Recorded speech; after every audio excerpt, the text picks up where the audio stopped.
Test, test. Okay. I'm going to start talking because it's 10 o'clock, and B, we have to start at 10 because to get from our class time, this is a little boomy, isn't it? To get from our class time to our worship time, we have to sort of recycle and reset things back there, so we need to start right at 10. So finish talking or whatever. It's great to see everyone here this morning. Thank you for coming. I'm looking forward to being back in the saddle where we can actually have a little bit of interaction once in a while here. It got real lonesome in that basement. The material's great, but I mean, I'm not saying that my wife is not a good audience, but it's nice to have someone else to bounce things off of too. So it's just great to see everyone here, and I would just ask that we open with a word of prayer, if that's all right. Father, it's so good to be here together in your presence and to share in all these things that we consider priceless and treasures. We thank you now for this time to focus in on the message that your servant John has written to us and for us. We pray that as we investigate this book, this writing, this reality, this truth, as we investigate these things, that we will see that which you intend for us to see, and that we will be more convinced than ever that Jesus and all of the things about Jesus are indeed true. And help us to be convinced of that in a way that's not just an intellectual belief or assent, but it's an actual trusting him with everything that happens in our lives. So please bless us to that end, and as we look at this text today.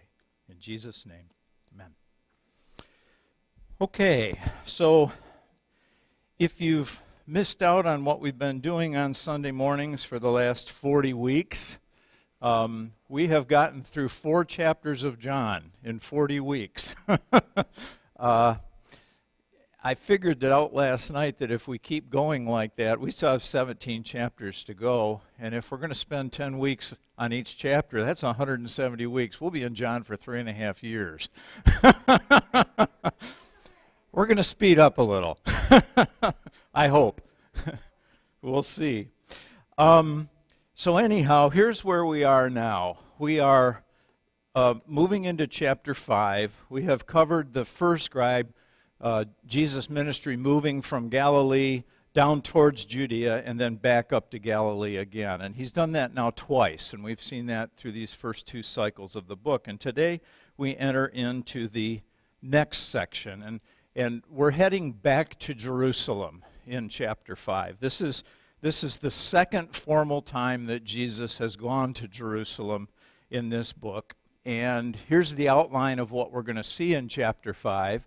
In verses 1 through 18, we're going to see a paralytic man that is healed. Then we're going to see the reactions to that healing, both from the man and from the others who are watching. And then the rest of the chapter that we will pick up on next week deals with, it's into 2 sections. The first part is he talks at length about the relationship between he and his Father. And then the second part of this, in verses 31 through 47, Jesus speaks of those who serve as witnesses to who he is and the reality of who he is. So that's kind of where we're headed. Now, I want to give you an idea of what to watch for as we look through chapter 5 here. And you're going to see, first of all, there's a very clear and distinct shifting that occurs in the text from what we saw in the first 4 chapters. We're going to see this radical resistance to what Jesus is saying. And because he is so vigorously being opposed by others, then there's a polarization that becomes magnified, and it becomes intensified. And it will continue to do that as we work our way through the book. So in chapter 5, we really see Jesus focusing in on his claim to be the Messiah. and to be God's son. And because of that, then, he receives the response from them that ultimately leads to his death. And it's described here in John chapter 5, both as leading to his death, but also it's described as his persecution. And those are literally the conditions under which Jesus was ministering, even this early in his ministry. When you take a look, again, with the broad picture here, if you look at chapters 5 and 6, we'll see that these two chapters kind of line up with each other in some ways. They're different, but they're similar, okay? And they're different because they're in different settings. Chapter 5 occurs in Jerusalem, the center of Judaism. We've talked about that at length. But chapter 6 occurs back up in Galilee. But some of the same things are happening in both settings. The same polarization that we see occurring now in chapter 5 also occurs in chapter 6. Okay? So we see this divide deepening between those who ultimately believe Jesus and those who oppose Jesus. The other thing is that the format of these two chapters has some similarities. And in both chapters, they open with a miracle being performed, and then the next thing that John describes is the various reactions to that miracle, and then it gives an opportunity for Jesus to comment on the activities and the principles and the points that he is trying to make. So those are the things that we are going to see, and in chapters 5 and 6, I think what we're supposed to see from that is believe Jesus or they oppose Jesus. There's really no walking the fence here. You either understand and accept Jesus' claim to be who he is, or you don't, and you become part of the opposition. So there really is no middle ground. And that is the message that we're going to see from chapter 5 and 6. So here we go. We're going to lean into this healing of the paralytic man. This event of chapter 5 is not mentioned anywhere in the other Gospels. Matthew, Mark, or Luke do not record this event. We've talked before about how unique John is. But one thing I want for you to keep in the back of your mind as we go into this event is, again, ask yourself that question, and we'll come back to it if we get through everything I'm hoping to today. We'll come back to it at the end. But the question is, why does this make the cut? Remember, John has all these little vignettes that he could include in his gospel. What is there about, at first glance, this looks like just if there is such a thing as a routine miracle, this looks like kind of a routine miracle. So what is it about this miracle that makes the cut for John? Well, how does this show? We've talked about that over and over and over again. So what is this miracle doing in that context? Ronnie? Okay, good. Well, I want you to hold your thoughts, and we're going to, I'm trying to, but that's good. I want you to hold on to that because we're going to come back to that question after we've looked at the section, and then I think we'll be able to answer in a little more detail. But I want to read verses 1 through 18, and our goal is to get through this. Who knows if we'll make it or not. 1 through 18, and again, there's the question that I've already asked you. Sometime later, Jesus went up to Jerusalem for a feast of the Jews. Now there is in Jerusalem near the sheep gate a pool, which in Aramaic is called Bethesda, and which is surrounded by 5 covered colonnades. Here a great number of disabled people used to lie, the blind, the lame, the paralyzed. One who was there had been an invalid for 38 years. When Jesus saw him lying there and learned that he had been in this condition for a long time, he asked him, "Do you want to get well?" "Sir," the invalid replied, "I have no one to help me into the pool when the water is stirred. While I am trying to get in, someone else goes down ahead of me." And then Jesus said to him, "Get up, pick up your mat and walk." And at once the man was cured. He picked up his mat and walked. The day on which this took place was a Sabbath. And so the Jews said to the man who had been healed, "It is the Sabbath. The law forbids you to carry your mat." But he replied, "The man who made me well said to me, 'Pick up your mat and walk.'" So they asked him, "Who is this fellow who told you to pick it up and walk?" The man who was healed had no idea who it was, for Jesus had slipped away into the crowd that was there. And later Jesus found him at the temple and said to him, "See, you are well again. Stop sinning, or something worse may happen to you." The man went away and told the Jews that it was Jesus who had made him well. So, because Jesus was doing these things on the Sabbath, the Jews persecuted him. And Jesus said to them, "My Father is always at his work to this very day, and I too am working." For this reason the Jews tried all the harder to kill him.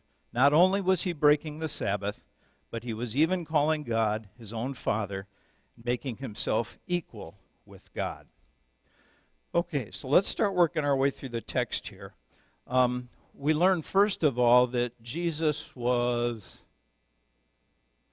there we go. Jesus was returning to Jerusalem for another feast of the Jews. The specific feast is not mentioned, and this is a little bit unusual for John. He usually tells us which feast is going on and why Jesus is making this pilgrimage. This isn't terribly significant, but it could possibly indicate that Jesus' ministry was longer than we typically accept.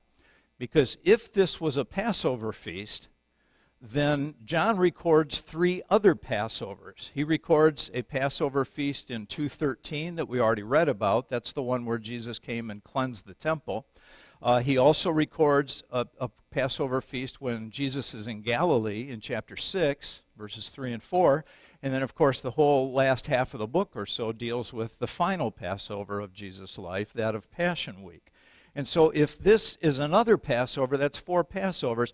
Usually we think of Jesus' ministry having lasted 2 to 3 years. But if this is a 4th Passover, the reality is it was 3 to 4 years. I don't know if that's significant or not. It's not a real big deal. And to be honest with you, in my mind, it seems unlikely that this was Passover because John probably would have mentioned that if it was one of those days. But just to get that out there, that there's a possibility that his ministry could have been a little bit longer in duration than we typically accept it. By the way, John is the only one who gives us these reference points. Luke tells us that Jesus was about 30 years old when he began his ministry, but nobody else gives us any dating as far as how long the ministry was. The only way to ascertain that is from John's gospel. He's the only one that gives us these dates that we can identify. Okay, what is more important here, though, is that Jesus is returning to Jerusalem. And remember what John has told us in the book so far about Jesus and his trip and his regard by those in Jerusalem. The first time we saw Jesus in Jerusalem, he went into the center of Judaism and threw people out, okay, and made a scene, and then they challenged him, "What authority do you have to do this? Can you show us a miracle to prove that you have this authority?" And Jesus went on to perform a bunch of miracles and had some limited success in terms of converting people or convincing people. But that was the kind of scene Jesus had made during his first trip. And then remember also that at the beginning of chapter 4 in the Gospel of John, it tells us that the Pharisees, who were based, of course, in Jerusalem, they had been watching Jesus, and they'd also been watching John the Baptist. And the first few verses of chapter 4 tell us that because of their watching him so carefully, Jesus decided it's time to go back to Galilee. I need to get out of the heat here a little bit to give my ministry a chance to get traction. And so Jesus decided to go back to Galilee. So Jesus going to Jerusalem was already a hot zone, all right? And it doesn't cool off in this episode. So we need to understand that as he's coming back there. Jesus also appears to have been alone on this pilgrimage. We don't have any record of John or any of the other apostles being with him during this scene or during this episode, and so he appears to have been alone on this trip to Jerusalem. Verses 2 and 3 tell us about the actual setting there, right in, surrounded by 5 covered colonnades. Now, a colonnade is a row of columns. So those columns then could support a roof to be over them and shelter those who were gathered there from the elements. It's like a covered porch effect, but a lot more grandiose, obviously. But this, in Jerusalem, had become a place where the infirmed would gather. And the text tells us there was a great number of disabled or infirmed people that were gathered there. So this is like an open-air hospital, is what you're looking at. And it would not have been a pleasant place. You probably would have, the things you would see would not be pleasant, between the sores and the discharges and the bleed, the blood and all the gore that would have been present. This is the reality of it. I know you're looking at each other, but this is the reality of it. The sounds, there would be moaning, there would be crying, there would be people who had no hope. They'd been stuck in this situation for years. It would remind us maybe of those old-time army hospitals or something where you just go in and shake your head. And this is the kind of place, the smells. This would not have been a pleasant place to be. Its name was Bethesda. I think I missed a slide change. Its name was Bethesda. And there are alternate interpretations of what Bethesda might mean. It's not known for sure. One alternative is it may mean house of healing. It may mean to become well, and it may mean to bubble up. And all these things had to do with what was going on there at this site. And as in other places in the Gospel of John, it's also possible that John intended to leave that ambiguous so that we would think of all of those meanings. Quite often, John, if there was a specific meaning attached to a word, John would tell us what that was in his Gospel as he writes. But here, he specifically doesn't tell us. So maybe that's telling us that all those meanings are intended, and that's sort of what I think. Now, why did it have these names? Well, this is where this gets a little bit interesting from the text standpoint. As I read through this, if you have a King James, you're going to notice that I skipped something. Anybody read a King James anymore? We got a couple. Okay, we got a few. Yeah, I skipped because most of the modern translations do not include the last part of verse 3 and verse 4. So they simply don't have them there. Why not? Because the original manuscript evidence is very weak for those passages. And it appears that the last part of verse 3 and verse 4 were probably inserted later by somebody as a footnote. And here's the way that those verses would read that I skipped over. And basically this is describing what was thought to be the reason that people could get healed around this pool. And here's what those verses say. Those who are paralyzed waited for the moving of the waters, and from time to time an angel of the Lord would come down and stir up the waters. The first one into the pool after each such disturbance would be cured of whatever disease he had. So what to do with this information? Well, to be honest with you, I'm not sure. It could have just been a folk legend that was inserted later into the text. That's probably the most likely scenario. And the feeling that there was an angelic presence that stirred the waters, and then whoever could get into the waters first would have been healed. Go ahead, Jerry.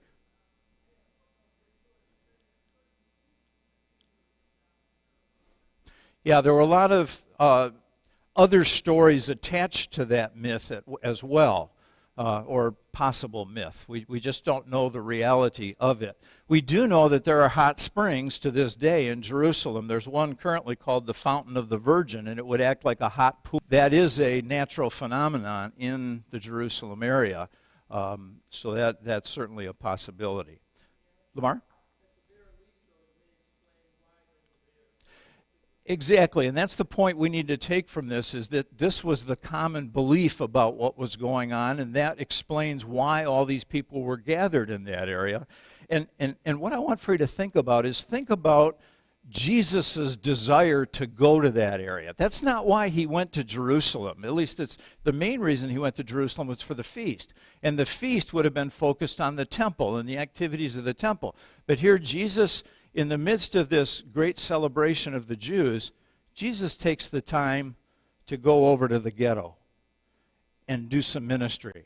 Now, isn't that impressive? That's remarkable, and That's an important thing. He gives up all of the pomp and circumstance of the temple and its surroundings, and he just goes off and acts as a servant anonymously to a man who's had an infirmity for 38 years. Verse 5 reminds us that this gentleman had been sick for 38 years. That should remind us of how serious his condition was. It was not going to be reversed otherwise. It was hopeless. It was a hopeless situation for him. And that, of course, was the whole area there was a zone of hopelessness for them. And Jesus asks him a question in verse 6. He says, "Do you want to get well?" And that's an interesting question too, isn't it? Because it's an assessment of his psychology. And it's saying, or are you dependent on your life the way that it is now? If this man undoubtedly had been living off of the compassion and goodwill of others for whatever quality of life he enjoyed, and it doesn't sound like he enjoyed it very much, but nonetheless, his whole livelihood was probably based upon the gifts that were made by other people. And the question that Jesus is asking him is, are you trapped in your dependency here, or do you see a way through this? Do you see a way out of this? In verse 7, the man responds, and it's interesting to see that he's focused totally on the pool as being his answer, not Jesus. He says, I've just got no way to get into the pool. I've got no friends. You know, he's describing his loneliness to Jesus. And he has no idea who he's talking with. Verses 8 and 9, Jesus said to him, "Get up, pick up your mat, and walk." And at once the man was cured. He picked up his mat and he walked. As in all of Jesus' miracles except one that I can think of, the healing was total and it was instantaneous. There was no process involved. It was snap your fingers and it was done. But Jesus in this scenario is totally anonymous. The man doesn't know who he is. He can't identify him to the authorities later. And Jesus just sort of fades away into the crowd. And he's not there to make a scene. He's just simply there to do good and to help this man out of his infirmity. Sir?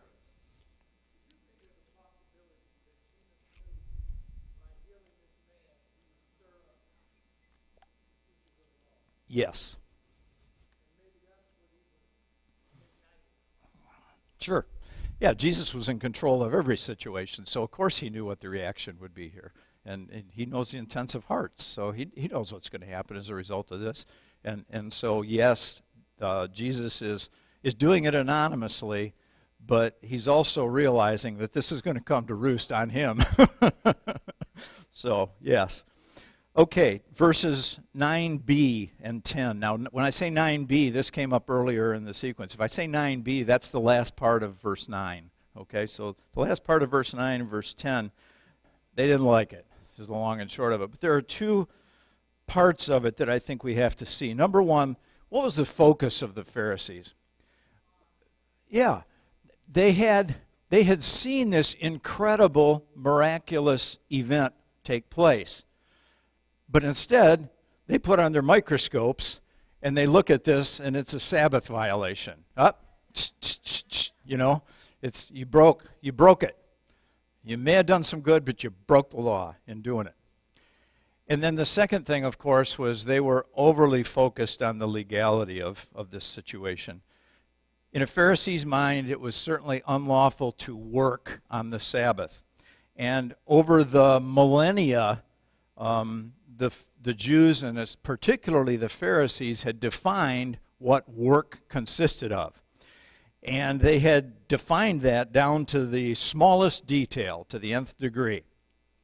In the Mishnah, which is the Jewish traditions, it was stated that it is forbidden to carry objects from one domain to another. And that would have included, in this case, this man's sleeping mat that he was laying on. And because he was carrying his mat, that was a violation of Sabbath law. But the truth is that the law of Moses does not contain that as a violation.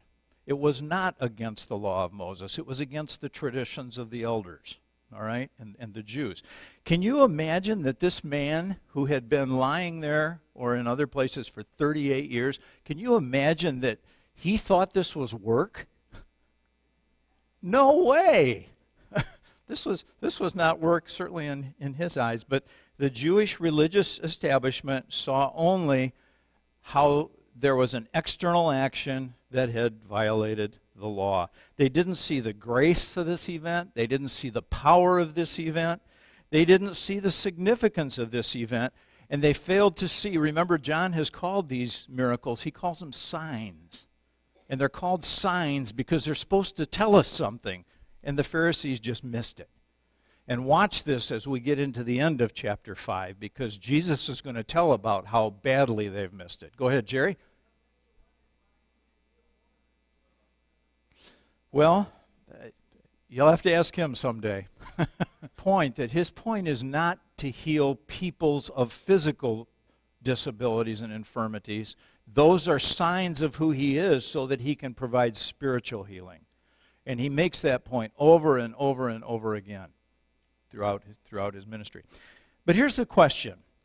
Do we sometimes take that same legalistic attitude in terms of things? And yes, I do think it's easy to see ourselves in that boat. And I would say especially with our heritage within churches of Christ, Christian churches, we are so focused on law that we can become legalistic. And we need to guard against that. It's very difficult. It's very difficult. Just in the same way that a charismatic group will focus on that to the nth degree, we can overly focus on what's legalistic and what's legal. You only have to read some of our brotherhood publications or websites, and you'll see that. When labels are being created, names are being created in the name of truth and legalism. But it's not, they're following maybe the letter of the law, but missing the spirit of the law. Craig?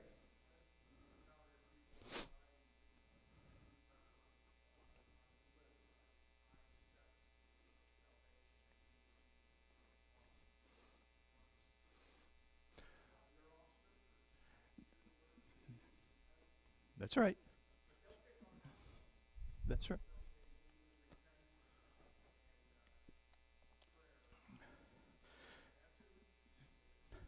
But do you see the flip side of that, though? Where sometimes we take a look as baptism as being a magical burial and resurrection that somehow makes us infallible.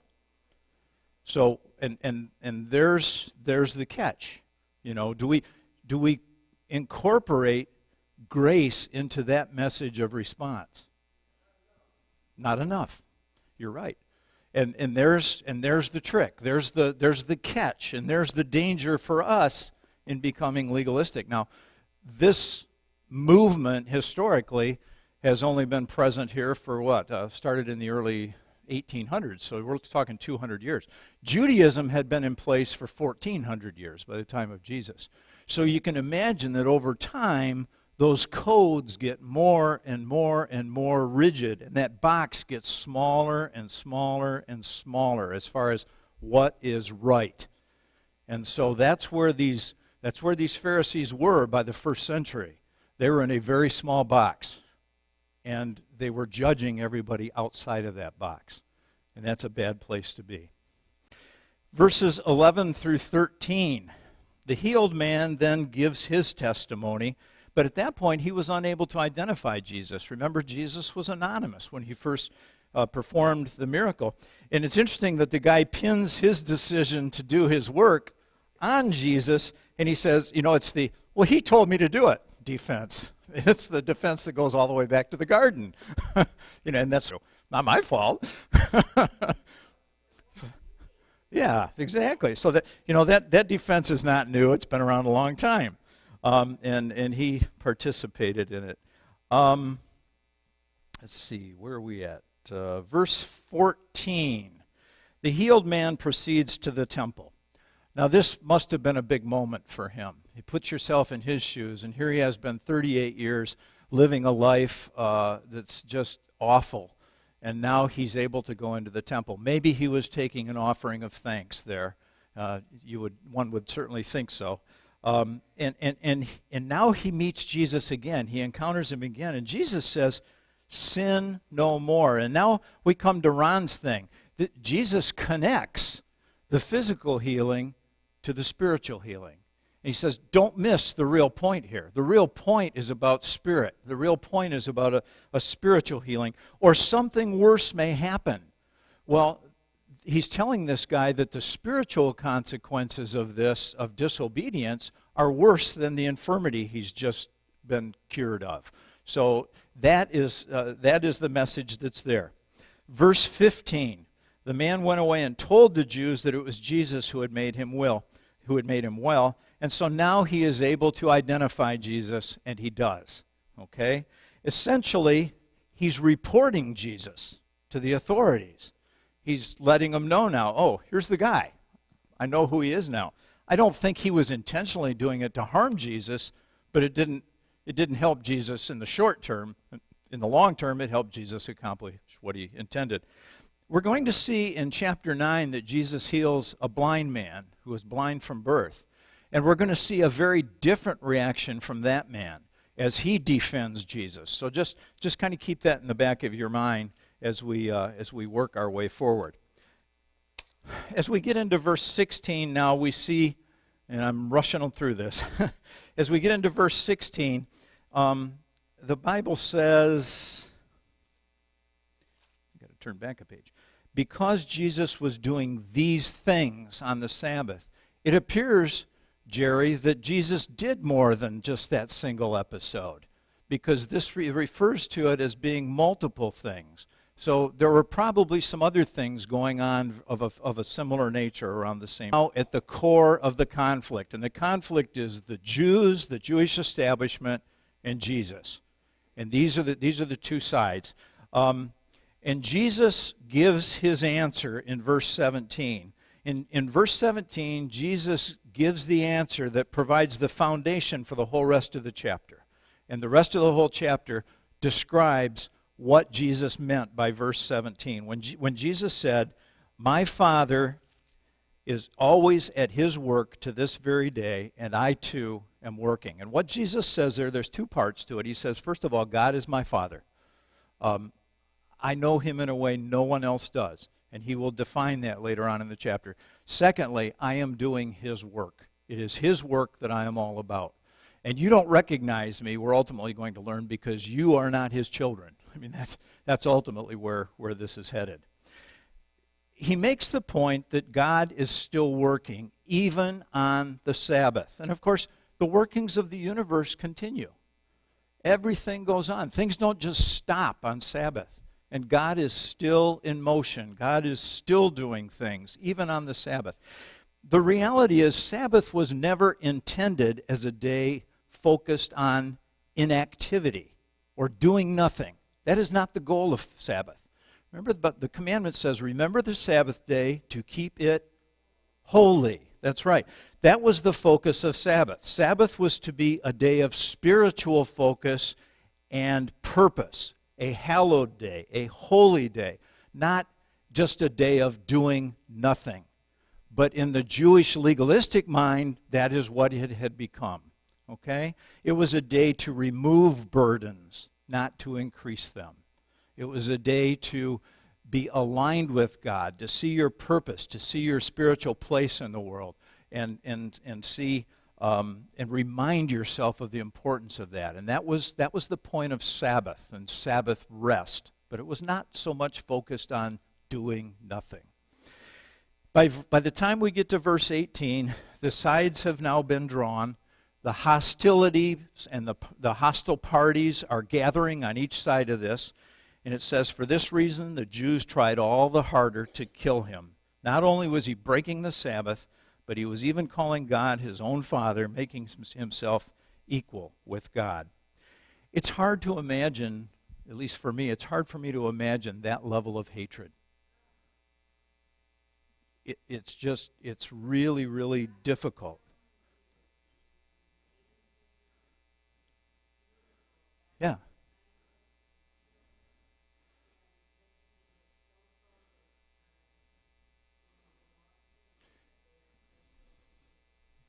That's right. Craig?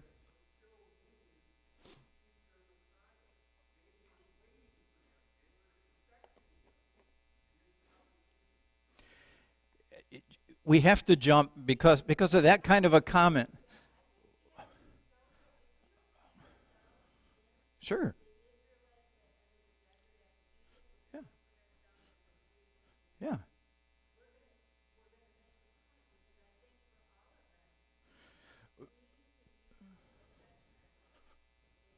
Sure. That's right.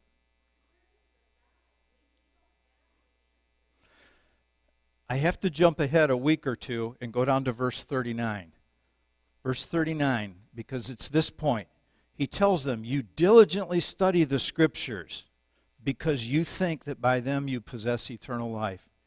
These are the Scriptures that testify about me, and yet you refuse to come to me to have life." And there it is. Jesus calls a spade a spade. I mean, he puts it right out there on the table. This tells us that because of this level of hatred, they must have been genuinely threatened by what he was saying and doing. This is not, otherwise you just ignore it. But they had to feel that their threats, that his threats were very real. They were afraid of him.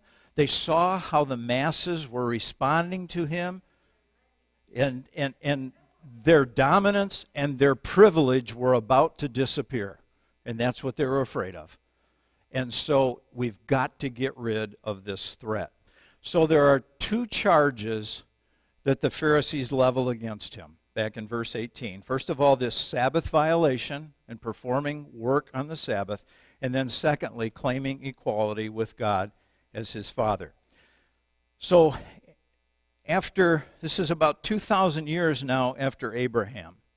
And from the time of Abraham, the Jews have been treating God as holy, as different, as other, as unapproachable. And now they have no idea how to deal with Jesus, who is touchable, loving, merciful, engaged with people, and showing us what God is like in a human body. And they have no idea how to deal with him. So now back to the question that I asked at the beginning. And that question is, why does this make the cut? Well, I think there are two reasons, two important reasons why this makes the cut. Number one, Jesus reminds us that he is for the downtrodden, that those who have no other hope have hope in him. And then secondly, he has set the stage for the rest of this chapter, where he will define his mission and his focus. And that will then provide the jumping off place for the rest of the book in terms of what Jesus says and does. So keep reading. Please spend some time in chapter 5. We'll be looking at the last